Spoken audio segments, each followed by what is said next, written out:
In the heart of southeastern Nigeria, nestled among rolling hills and thick forests, lies the village of Okpolo. The village is known for its deep spiritual ties to the ancestors, and every year, the Ijele festival is held in honor of the great ancestral spirit, Ijele.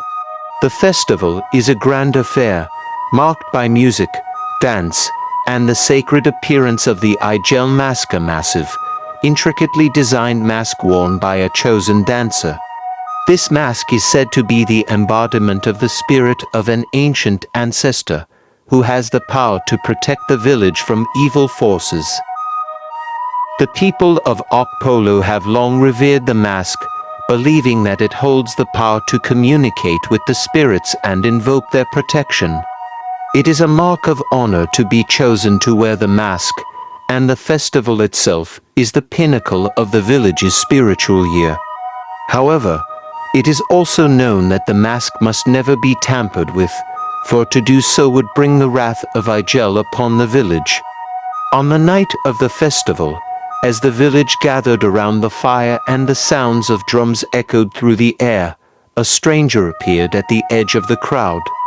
No one knew where he came from, but his dark eyes gleamed with a strange hunger as he watched the dancers, mesmerized by the glowing Ijele mask. Under the cover of night, the stranger sneaked into the sacred hut where the mask was kept. He could feel its power, the weight of generations, the ancestral knowledge embedded in its wood and beads. The mask was calling to him, its allure irresistible. As the dance began, the stranger, driven by an unknown compulsion, took the mask, and in an act of desecration, he wore it. The village elders gasped in horror when they realized what had happened. The mask, once donned by the chosen dancer, was now being worn by an outsider. The drums fell silent, and the air grew heavy. Before anyone could react, the stranger collapsed, his body convulsing violently. In moments, his life was gone, his body twisted and contorted in ways that defied nature. His last breath was a guttural, desperate cry, a cry that seemed to echo through the very soul of the village. The next morning, the village was in shock. The stranger's body was discovered in the village square, horribly mutilated, with symbols carved into his skin, symbols that resembled the intricate patterns of the Ijele mask. It was a death that no one could explain, and the people began to whisper of a curse placed upon the thief by the spirit of Ijele for daring to desecrate its sacred form. As the days passed, a sense of dread filled the air. The villagers began to fall ill, and strange, unexplainable things started happening. Livestock were found mutilated in the fields, and the crops began to wither. Some villagers claimed to see the figure of Ijele wandering the outskirts of the village, its massive mask glowing eerily under the moonlight. One by one, villagers began to die, their bodies found with the same symbols carved into their skin. Panic spread, and fear took hold of the once thriving community. The elders gathered and declared that the curse of Ijele was real. The spirit was angry, and it would not rest until the mask was returned to its rightful place. Amidst the chaos, a young girl named Nkechi stood firm.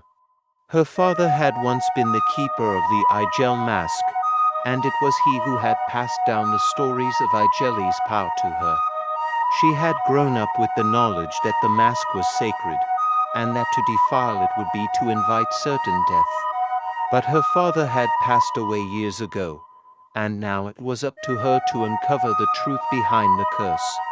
Nkechi, determined to save her village, ventured into the forest, guided by the ancient tales her father had told her. She sought the counsel of the wise elder Okpolo, who lived in seclusion at the edge of the village. Okpolo had seen much in his lifetime, and he alone knew the true power of the Ijele mask. Okpolo told Nkechi of the legend of Ijele. The spirit was not just a protector, but a judge. It punished those who defiled the land and its people, and only through repentance could the curse be lifted. The mask had to be returned to the sacred shrine in the forest, where the spirit of Ijele resided, and a ritual must be performed to appease the ancestor spirit. As Nkechi journeyed deeper into the forest, strange things began to happen. The trees seemed to whisper her name, and the shadows grew long, following her every move. She could feel the presence of Ijele, watching her, testing her resolve. After days of travel, she finally reached the shrine, a towering stone structure hidden deep in the forest. It was there, at the heart of the shrine, that she found the Ijele mask, glowing with an ethereal light. But as she approached it, the air grew thick, and the ground trembled beneath her feet. The spirit of Ijele had awakened, and it demanded justice. Nkechi, with trembling hands, placed the mask back on its pedestal, and she called out to the spirit in a voice that echoed through the forest, "I return the mask, I seek forgiveness. May the ancestors grant us peace." For a moment, everything was still. Then, the air crackled with energy, and a voice, deep and ancient, spoke from the shadows, "The curse has been lifted, but the price has been paid. The village is saved, but the thief's blood shall not be forgotten." The village of Okpolo slowly returned to normal. The crops flourished once again, and the animals were no longer harmed. The villagers, now more reverent than ever, built a new shrine in honor of Ijele and the spirit that had saved them. The Ijele festival was held once more, but this time with a renewed sense of respect and fear. As for Nkechi, she became the new keeper of the Ijele mask, guarding it with the wisdom of her ancestors. And though the village was at peace, the tale of the curse would be passed down for generations, a reminder of the power of the spirits and the importance of honoring the sacred traditions. But deep in the forest, the shadows still moved, and the spirit of Ijele watched over Okpolo, ever vigilant.